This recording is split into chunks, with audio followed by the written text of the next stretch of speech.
निघाले लंडनला. संदीप पाठक यांना जी छोटीशी नाट्यछटा केलेली ती मी करायचा थोडासा प्रयत्न करते.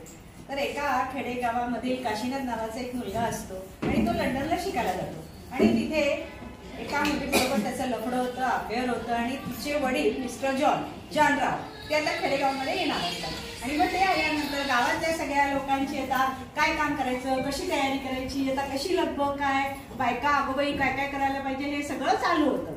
तर आता मी इथून आता संदीप पाठक चला ग बरोबर बरोबर बरोबर बरोबर आपसात बोलू नका, एकमेकीला सांगू नका, बडबड करू नका, हिचं तिला तिचं हिला सांगू नका, नाहीतर बाई एकदा बोलायला लागली की तिच्या तोंडाचा पट्टा थांबतच नाही. बाई नुसते वता नुसते बोलतच राहते. बाईच्या तोंडात काय ते भिजत नाही. मला बी सांगा वाटतं बाईला जरा थांब, जरा दम घे, जरा श्वास घ्या, जरा दम घे, जरा श्वास घ्या, पण नाही. बाई एकदा बोलायला लागली की वता बोलतच सुटते. मला तर असं वाटतं ना की त्या बाईला हाणावं असं वाटतं, पण बाई एकदा बोलायला लागली ना की थांबतच नाही. मीच बोलायला लागले का एक कुमे सुशे या जरा गप्पा या.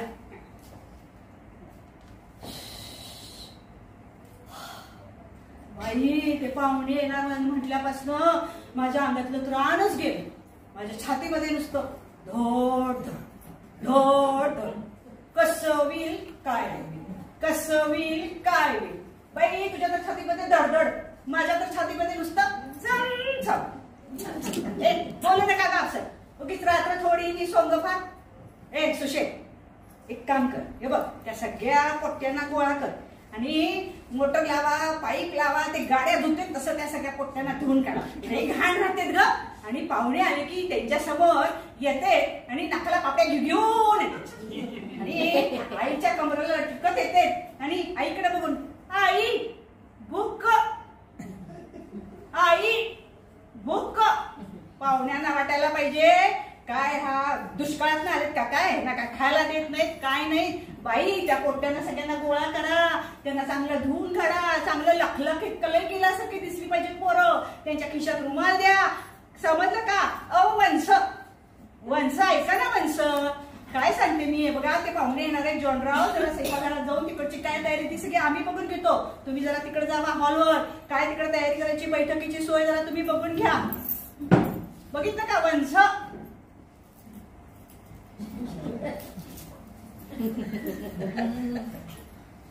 बघितलं बघितलं ऐकून नाही असल्यासारखं कसं निघून गेली ते. वंश नणंद गेली का गेली गेली. हो ही वंश तुम्हाला काय सांगू, काम करत नाही.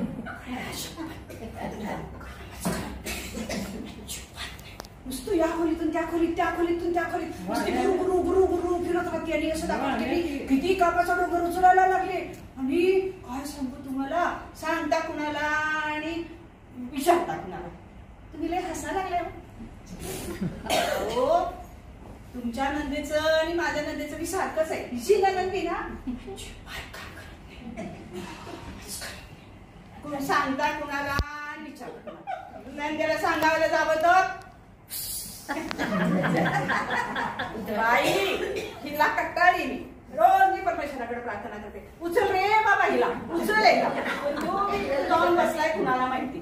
तर मी तुम्हाला काय सांगत होते, तर परवा एकदा आम्ही दोघं बोलत बसलो होतो. आमचे हे ग आता आमचे हे ग आता ग हे कळत नाही तुला. आता आमचे हे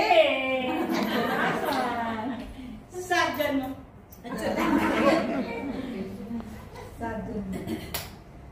एकाच कटाळा आलाय. हसल्या त्यांना मी. तर मी काय सांगत होते, आम्ही दोघं कट्ट्यावर बसलो होतो.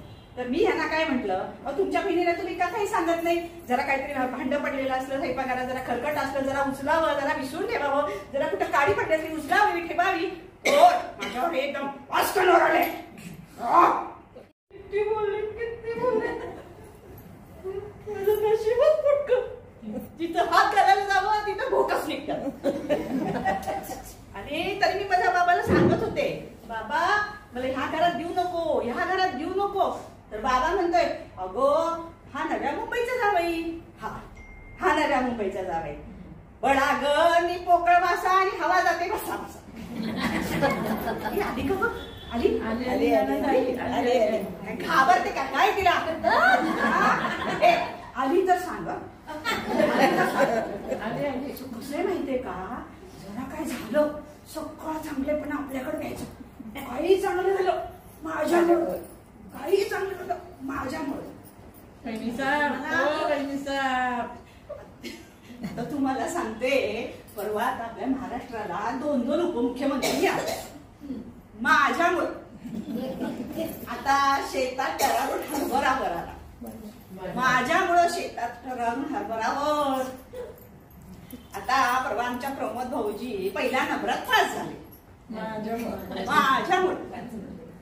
आता हिला साधं वाचता बी येत नाही, एसटीच्या पाट्या उलट्या वाचत येते आणि हिच्यामुळं सांगते. काय सांगू तुम्हाला हो, परवाची तर आणखी एक गंमत सांगते तुम्हाला. आमच्या सुलू वंसो त्यांना लेकरू झालं.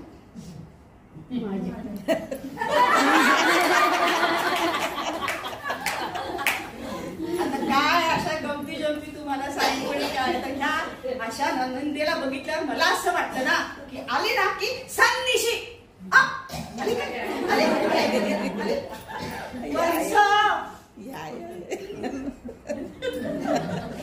अशा सगळ्या ह्या गमती जमती करत करत हे सगळं वरण रिक्षातनं, बैलगाडीतनं, टांग्यातनं गावापर्यंत गेलं, नंतर शहरात गेलं, नंतर शहरात एअरपोर्टवर गेलं. एअरपोर्टवर गेल्या बघितल्या हे म्हणते, बाबा बाबा एवढं मोठं बम. दुसरा एक पोरगा छोटा इब्लिस पोरगा वर सगळं म्हणतोय, अहो हे सगळं अख्खच्या अख्खं एकदम जाते, तुकड्या तुकड्याला जात नाही. अशा ह्या सगळ्या गमती जमती करत वराड लंडनला निघालं.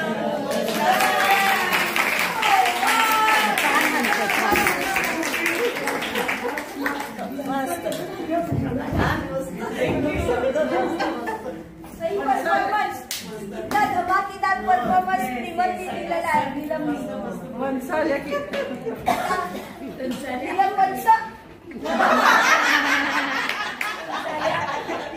आता मी आणि आरती तुमच्यासमोर